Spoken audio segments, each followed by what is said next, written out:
Assalamualaikum warahmatullahi wabarakatuh. Menjauhi pergaulan bebas dan perbuatan zina.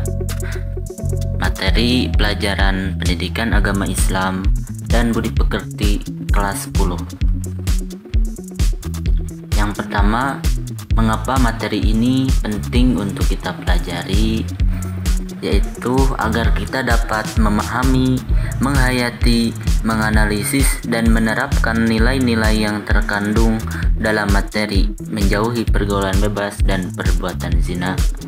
Dan yang kedua, agar kita lebih berhati-hati dalam berperilaku supaya dapat menjauhi pergaulan bebas dan perbuatan zina dan dapat menempatkan diri sebagai cerminan bangsa dalam pergaulan dunia.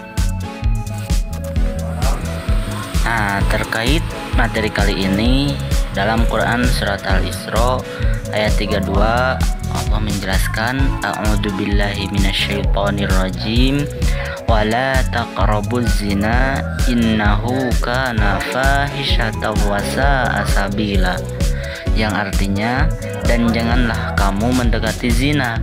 Zina itu sungguh suatu perbuatan yang keji dan suatu jalan yang buruk. Nah, kemudian muncul pertanyaan, apa itu zina?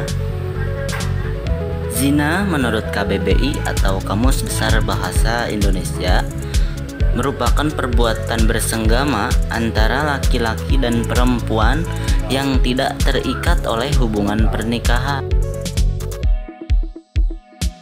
Contoh perbuatan mendekati zina. Nah, terkait materi kita kali ini, kita dilarang untuk mendekati zina. Di sini disebutkan beberapa contoh mengenai perbuatan yang mendekati zina. Yang pertama, melakukan pergaulan bebas, yaitu pergaulan yang tidak terikat oleh aturan norma dan agama. Jadi larangan dari agama, larangan dari negara untuk melakukan pergaulan yang tidak diikat oleh pernikahan, itu merupakan zina. Jadi kita tidak boleh melakukan hal semacam itu. Kemudian yang kedua, mendekati tempat yang dapat merangsang nafsu syahwat. Contohnya kita masuk bar misalnya. Di sana banyak sekali kemaksiatan ketika kita bersentuhan dengan perempuan, misalnya kalau laki-laki atau perempuan dengan laki-laki, itu merupakan perbuatan yang mendekati zina. Jadi kita tidak boleh mendekati tempat-tempat semacam itu. Kemudian yang ketiga, melihat aurat dan menghayalkannya. Nah, kemudian misalnya seorang laki-laki, seorang siswa melihat perempuan auratnya terbuka, kemudian ketika sampai rumah dia menghayalkannya, itu tidak boleh, karena itu adalah perbuatan yang mendekati zina. Kemudian melihat film atau tayangan media yang mengundang syahwat. Contohnya kita misalkan nonton film di YouTube atau film di media sosial lainnya.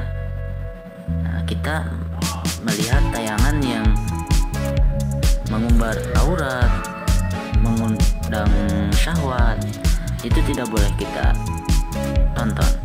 Kemudian selanjutnya ada membaca bacaan yang mengandung unsur-unsur yang dapat menumbuhkan nafsu birahi. Contohnya kita membaca cerita-cerita tentang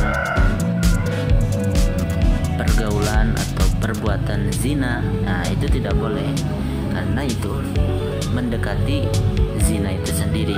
Jadi tidak boleh kita melakukannya. Kemudian selanjutnya ada dampak negatif dari perbuatan zina. Nah, yang pertama itu merusak garis keturunan yang mengakibatkan seseorang akan menjadi ragu terhadap nasab anaknya. Yang kedua, mendekati tempat yang dapat merangsang nafsu syahwat itu akan menimbulkan kegelisahan dalam masyarakat karena tidak terpeliharanya kehormatan.